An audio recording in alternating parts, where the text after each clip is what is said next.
Good afternoon, I'm Malcolm Jordan and this is your Midday News Fix for Monday the 23rd of February. The Police Minister says the government's hoping move-on orders will nudge homeless people towards social services. It plans to let police order a rough sleeper or beggar to leave a public space for up to 24 hours. Refusal could incur a fine of up to $2,000 or 3 months in jail.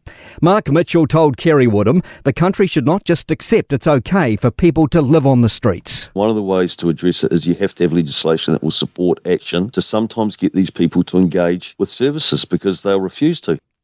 Exporters could be in for yet more trade turmoil, with the US Supreme Court overturning Donald Trump's Liberation Day tariffs. The president's now rolling out a never-used trade law to enact 15% temporary levies, claiming a balance of payments deficit.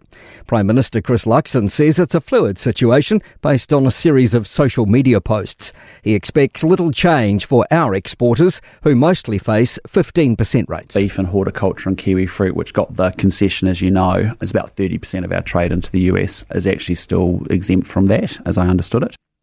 Meanwhile, the White House has responded to the death of an armed man who entered Donald Trump's Florida resort. The white male in his early 20s was shot and killed about 30 metres inside Mar-a-Lago's secure inner perimeter about 1:30 a.m. He was carrying a shotgun and a gas canister. The BBC's Simi Joloa show says the White House has tweeted, calling the intruder a crazy person. President Trump was due to be in Washington this weekend. Usually he does go to his Mar-a-Lago resort over the weekend. Just last weekend, he was there playing golf. The government will put up to $200 million into new Genesis Energy shares to retain the Crown's 51% shareholding. The Powerco's launched a $400 million capital raise. State-owned Enterprises Minister Simeon Brown says investing will ensure we have a strong and more reliable energy system. The Energy Minister says it's part of wider moves to make our energy supply more secure and drive down the cost of living.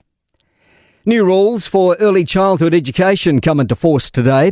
The Education and Training Act changes create a Director of Regulation within the Education Ministry to oversee licensing, monitoring and enforcement. Jamie Cunningham reports. Associate Education and Regulation Minister David Seymour says the law puts child safety first, while avoiding unnecessary costs for parents. The Director will handle complaints and investigations, with stronger powers to act when centres breach standards. Seymour says the reforms will make it easier to open and run quality services, improving choice and access for families.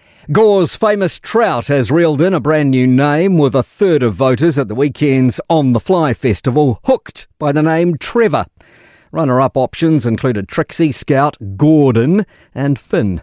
To sport, the United States have beaten Canada 2-1 in overtime to win men's Olympics ice hockey gold for the first time in 46 years.